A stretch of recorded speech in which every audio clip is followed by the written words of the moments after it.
আজকে সকাল সকাল পুজোর পাঠ সেরে নিলাম। ওদিকে যাবো রান্নাঘরে রান্না করতে। নিজের হাতে প্রিয়জনকে রান্না করে খাওয়ানোর মজাই আলাদা, আর আজকে আমি সেটাই করব।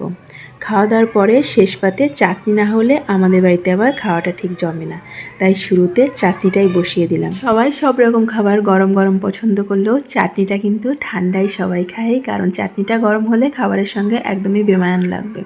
তো চাটনিটা হয়ে যাওয়ার পর আমি এখানে বাঁধাকপির ঘন্টটাও বসিয়ে দিয়েছি, আর বাঁধাকপির ঘন্টটা হয়ে যাওয়ার পর আমি এখানে স্পেশাল যে রান্নাটা আজকে করছি পটল খাসি।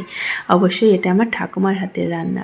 তো ঠাকুমার থেকে মায়ের শেখা, আর মায়ের থেকে আমার শেখা। অলরেডি তোমরা রেসিপিটা পেয়ে গেছো। তো এখানে আমি সব কিছুই অল্প অল্প করে দেখাচ্ছি, যেহেতু আজকে কয়েক রকম রান্না করেছিলাম তাই সবটা রেসিপি সহ দেখানো সম্ভব হয়নি। রান্নাটা একটু ঝামেলার, কিন্তু প্রিয়জনকে খাওয়ানোর জন্য এইটুকু ঝামেলা তো সহ্য করাই যায় বলো। ওদিকে ঝোলটা বসিয়ে দিয়ে আমি ভাবলাম স্যালাডটা একটু কেটে নিই। আমি একটুখানি হাতে সময় পেয়েছি, এই টাইমটা আমার কাজে লাগাতে হবে।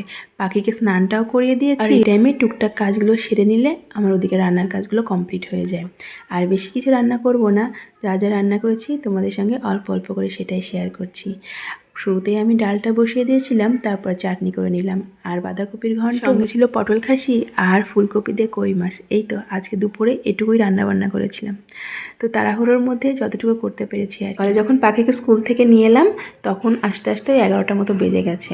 তো স্কুল থেকে ছুটি হওয়ার পর পাখি তো রোজকার মতো সব বন্ধু বান্ধবদের সঙ্গে টাটা বাই বাই করে আস্তে আস্তে 11টার মতো বেজেই যায়।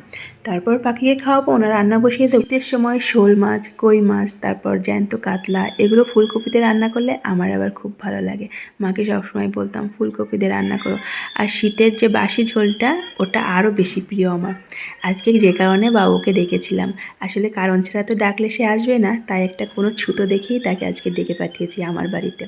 আমার এই ডাইনিং টেবিলটা কেনার পরে এই প্লাস্টিকগুলো, বিশেষ করে চেয়ারের প্লাস্টিকগুলো পাখি সমানে তুলে ফেলছিল, তাই বাবুকে বলেছিলাম একদিন সময় করে গিয়ে ওগুলো লাগিয়ে দিয়ে এসো। আমাদের ও বাড়িতে এইসব খুঁটিনাটি কাজ সবই বাবু নিজে হাতে করে। তাই বাবুকে আর ও বাড়ির সবাইকে আজকে ডেকে পাঠিয়েছিলাম যে সবাইকে আজকে আমার বাড়িতে আসতেই হবে, পাখির বাড়িতে।